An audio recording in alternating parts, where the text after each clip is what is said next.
ხელისუფლება დიდ მნიშვნელობას ანიჭებს თურქმენეთთან ორმხრივი ურთიერთობების შემდგომ გაღრმავებას, რომელიც ეფუძნება თანასწორობის, ურთიერთპატივისცემის და თანამშრომლობის პრინციპებს. ჩვენს ხალხებს შორის არსებობს მეგობრული დამოკიდებულება, მეგობრული ურთიერთობა და ეს არის საუკეთესო საფუძველი, რომ ეს ისტორია, ეს ურთიერთობების ეს ისტორია დაედოს საფუძვლად კიდევ უფრო გაღრმავებას ჩვენი ორმხრივი ურთიერთობების და პარტნიორული კავშირების.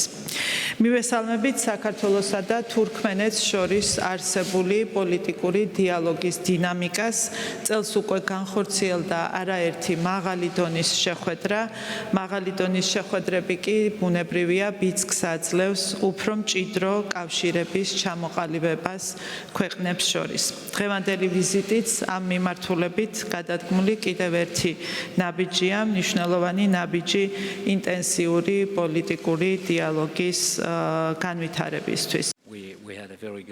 ძალიან კარგი და ნაყოფიერი საუბარი გქონდა დღეს. გულწრფელად გიხდით მადლობას იმ სტუმართმოყვარეობისათვის, რომელიც თქვენ გამოიჩინეთ თურქმენეთის დელეგაციის მიმართ.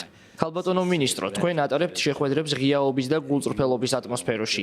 ძალიან მნიშვნელოვანია მსგავს ატმოსფეროში ორმხრივი ინტერესების განხილვა, სამომავლო მიმართულებების დასახვა. ჩვენ ვისწრაფვით, რომ განვავითაროთ ეკონომიკური ურთიერთობები თურქმენეთსა და საქართველოს შორის. ამ ურთიერთობათა განსავითარებლად მართავთ მაღალი დონის შეხვედრებს. მინდა ხაზი გავუსვა მისი აღმატებულების საქართველოს პრემიერ-მინისტრის ბოლო ორ ვიზიტს თურქმენეთში. ეს გახლავთ გარკვეული ასახვა იმისა, თუ რაოდენ დიდი ინტერესი აქვს საქართველოს ჩვენთან თანამშრომლობის განვითარების კუთხით. ჩვენ ამ წლის მარტში განხორციელებული ვიზიტის შედეგად შევიმუშავეთ გარკვეული პაკეტი დოკუმენტებისა. ისინი ხელმოწერილია და ყველა ემსახურება სწორედ ჩვენს ორ ქვეყანას შორის ურთიერთობების განვითარებას, თანამშრომლობის განვითარებას.